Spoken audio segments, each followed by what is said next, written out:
Boa tarde, eu venho aqui apresentar um vídeo sobre um seminário em forma de vídeo sobre o músculo esquelético. Meu nome é Gustavo, eu estou aqui junto com o Gabriel, o Guilherme e o Caio na matéria de fisiologia. Aqui estão os temas que a gente vai abordar durante esse seminário. O primeiro tema vai ser então a teoria do filamento deslizante na contração. O segundo tema vai ser o ciclo contrátil. E o terceiro tema vai ser o papel regulatório da tropomiosina e da troponina. A partir então desses temas, a gente já pode ver que realmente vai ser um seminário muito voltado para como é a fisiologia da contração muscular, né? E no final a gente vai falar um pouco da regulação que causa, né? Que é feita pela troponina, tropomiosina e pela troponina. Teoria dos filamentos deslizantes na contração. Então, em 1954, os cientistas Andrew e Rolf descobriram que o comprimento do filamento da miosina permanecia constante durante a contração. Então, antes dessa data, eles acreditavam que quando havia uma contração muscular, esses filamentos de miosina eles encurtavam, né? Porque quando ocorre a contração muscular, o músculo acaba encurtando, porém eles acreditavam que a miosina também encurtava, né? Que era o que causava, no caso, essa encurtação muscular. Então eles propuseram, após eles analisarem isso, eles propuseram esse modelo, que é a teoria dos filamentos deslizantes na contração muscular. Que como ele funciona? É basicamente que os filamentos os filamentos de actina e de miosina, quando ocorre essa contração muscular, eles acabam se sobrepondo. Então eles não nenhum deles encurta, nada assim, eles realmente se sobrepõem. E esse processo ele precisa de energia e é o que produz, né, força na contração muscular.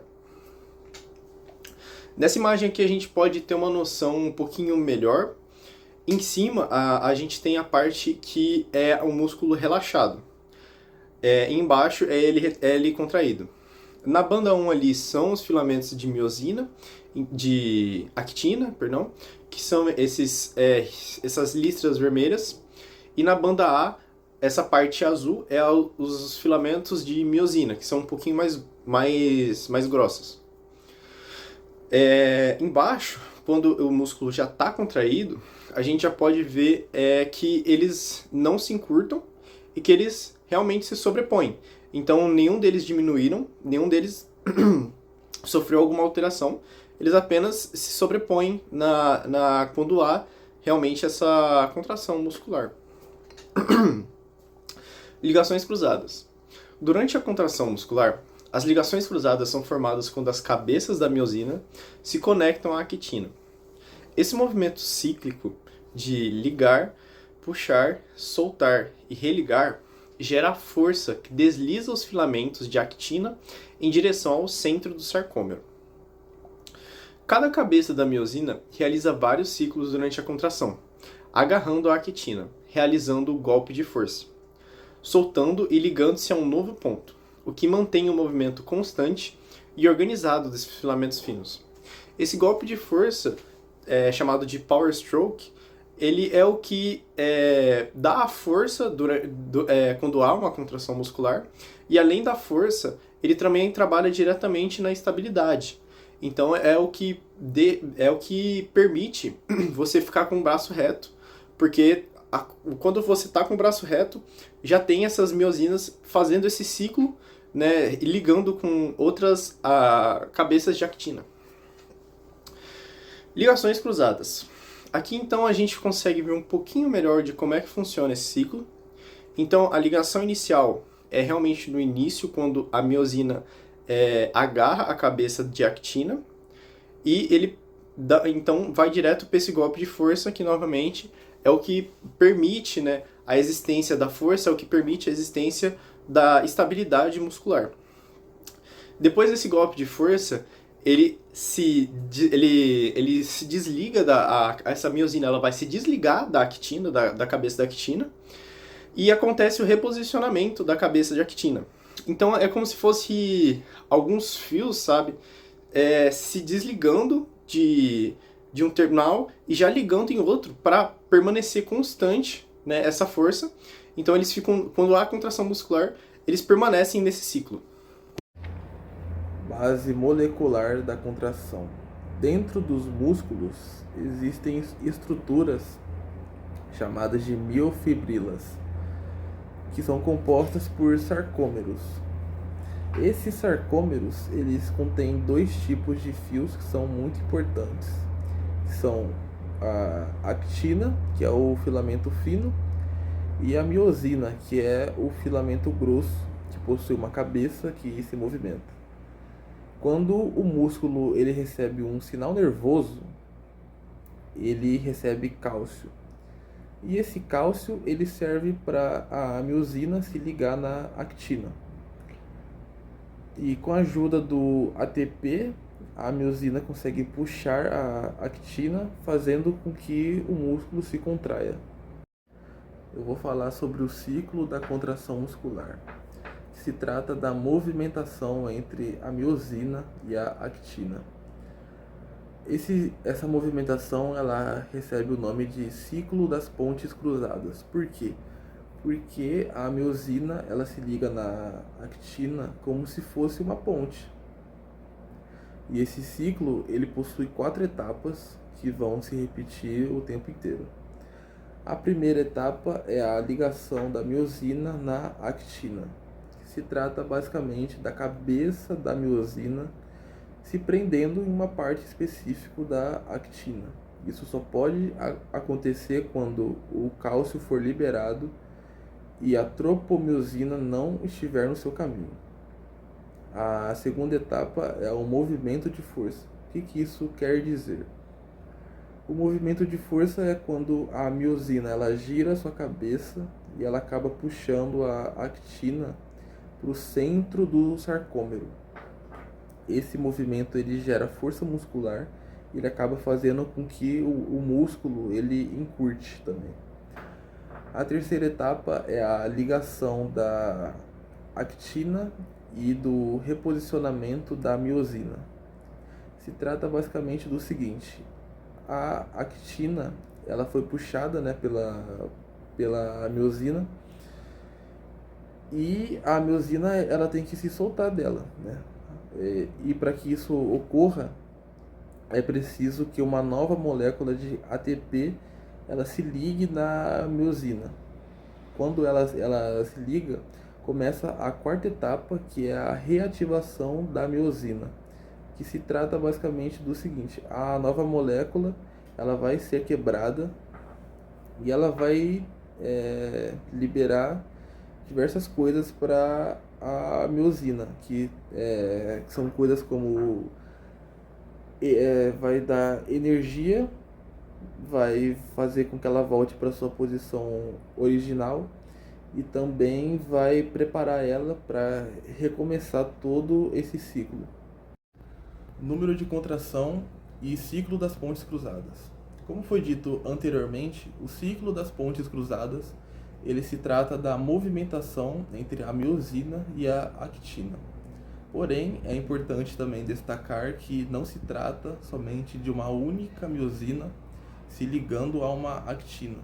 Se trata de um número específico de miosinas que fazem isso ao mesmo tempo. O que isso quer dizer? Quer dizer que quanto mais ciclos de pontes cruzadas, maior vai ser a força de contração, e quanto menos ciclo de pontes cruzadas, menor vai ser a força de contração. Tá. E o que influencia nessa quantidade? O comprimento do músculo, que se trata basicamente do sarcômero, quando ele for muito encurtado ou muito esticado, menos pontes vão se formar. A quantidade de cálcio disponível também, que fala basicamente o seguinte: quanto mais cálcio, mais ligações vão ser liberadas e com isso mais miosinas podem se prender. Tem também a velocidade do ciclo contrátil, que é quando um ciclo ele termina muito rápido, menos pontes também se formam, e a frequência do estímulo nervoso, que é quando recebe um estímulo muito rápido, o músculo ele não tem tempo de relaxar, as contrações elas se somam E assim, mais pontes elas são ativadas. Bom, falando um pouco sobre a importância do cálcio e do ATP na contração muscular, nós sabemos que a contração muscular começa com um estímulo nervoso que chega à junção neuromuscular, promovendo a liberação de acetilcolina, um neurotransmissor responsável por ativar a membrana da célula muscular. Esse estímulo gera um potencial de ação que percorre a membrana e penetra nos túbulos T, estruturas que ajudam a conduzir o sinal para dentro da fibra muscular. Esse sinal ativa canais específicos no retículo sarcoplasmático, liberando íons cálcio no interior da célula. O cálcio liberado se liga à proteína troponina, causando uma mudança conformacional que desloca a tropomiosina, permitindo a exposição dos sítios de ligação de actina. Isso possibilita que a miosina se conecte à actina, iniciando o processo de deslizamento dos filamentos, que é a base da contração muscular. Para que esse processo ocorra, é indispensável a presença do ATP, adenosina trifosfato, que atua como fonte de energia. O ATP permite que a miosina se solte da actina ao final de cada ciclo contrátil, sendo essencial para reiniciar o ciclo de contração e também para promover o relaxamento muscular, ao ajudar no bombeamento de cálcio de volta para o retículo sarcoplasmático. Na ausência de ATP, como ocorre após a morte, a miosina permanece ligada à actina, o que leva à rigidez muscular, característica do rigor mortis. Assim, se cálcio e ATP trabalham em conjunto como protagonistas fundamentais na contração muscular. O cálcio inicia o processo e o ATP garante que ele continue e possa ser finalizado adequadamente. Bom, falando um pouco sobre o papel regulatório da troponina e da tropomiosina, nós sabemos que a contração muscular é um processo altamente coordenado, que depende da interação entre os filamentos de actina e miosina, principais proteínas contráteis do músculo esquelético. No entanto, essa interação é regulada de forma precisa pelas proteínas tropomiosina e troponina, que atuam como verdadeiros freios moleculares da contração. Em estado de repouso, a tropomiosina, uma proteína fibrosa, se estende longitudinalmente ao longo do filamento de actina. Sua função principal é bloquear o sítio de ligação da miosina, impedindo que ocorra contração espontânea. A troponina, por sua vez, é um complexo proteico formado por três subunidades distintas. TNT, que é responsável por se ligar à tropomiosina, conectando o complexo ao filamento de actina. TNC, que possui alta afinidade por íons cálcio, sendo subunidade que responde aos sinais de ativação muscular. E o TNL, que exerce função inibitória, impedindo diretamente a interação entre actina e miosina, quando o músculo está em repouso. Quando há um estímulo nervoso, o retículo sarcoplasmático libera cálcio ao sarcoplasma. Esse cálcio se liga a TNC, provocando uma alteração na conformação do complexo troponina. Como consequência, a tropomiosina se desloca, liberando os sítios de ligação da actina. Assim, a miosina pode se conectar à actina e iniciar o ciclo contrátil que depende da presença de ATP para fornecer energia e permitir tanto a contração quanto o relaxamento muscular. Portanto, a troponina e a tropomiosina são essenciais para regular o acesso da miosina à actina, funcionando como um mecanismo de ativação e bloqueio, que garantem que a contração muscular aconteça apenas quando necessário, sem o controle preciso dessas proteínas. O músculo não conseguiria manter a coordenação e o ritmo adequado durante os movimentos. E se não fosse essa proteína, a gente não conseguiria ter a contração muscular. Agradecemos pela oportunidade. Obrigado. Com tudo que vimos, fica claro que a contração muscular não é apenas um movimento físico simples. Ele é um processo altamente coordenado e essencial para a vida. Recapitulando alguns pontos aqui, primeiro, a contração ocorre por meio da interação entre os filamentos de actina e miosina. Segundo, esse processo é alimentado pelo ATP e regulado pelo cálcio. Terceiro, a tropomina e a tropomiosina controlam o momento exato em que a miosina pode se conectar à actina, funcionando como porteiras moleculares. Agora, além do conhecimento teórico, vale a pena pensar na importância prática disso tudo. Na medicina, por exemplo, entender esse processo ajuda a diagnosticar e tratar doenças musculares, como a distrofia muscular, uma condição que afeta diretamente a produção de proteínas contráteis e o funcionamento normal do músculo. Hoje, pesquisas avançadas já buscam terapias genéticas que atuem diretamente nesses mecanismos. Na fisioterapia e na educação física, esse conhecimento orienta protocolos de recuperação muscular, reabilitação após lesões e melhora na performance atlética. Saber como o músculo se contrai ajuda a aplicar estímulos adequados e a evitar sobrecargas. E na nutrição, sabemos que o funcionamento muscular depende de um bom fornecimento de ATP, cálcio, magnésio e proteínas. Uma alimentação desequilibrada pode comprometer a contração muscular, causar câimbras, fadiga precoce e até dificuldade de recuperação. Além disso, é importante lembrar que os músculos não servem só para nos movimentar. Eles também têm papéis fundamentais na postura, na respiração, na proteção dos órgãos internos e até na regulação do metabolismo. Quando olhamos para a complexidade desse processo, percebemos o quanto o corpo humano é bem organizado e interdependente. O sistema nervoso, o sistema muscular, o sistema endócrino, até o sistema digestório precisam estar em sintonia para que uma simples contração aconteça na forma correta. Portanto, ao entendermos a fisiologia muscular, também passamos a valorizar mais o cuidado do nosso corpo, seja por meio de atividade física, da boa alimentação ou do descanso adequado. A contração muscular pode parecer algo automático, mas é resultado de um delicado equilíbrio entre moléculas, energia, sinalização e regulação. Agora, vamos aprofundar o papel regulador da troponina e da tropomiosina na contração muscular, que são duas proteínas que atuam como verdadeiros guardas de segurança do processo.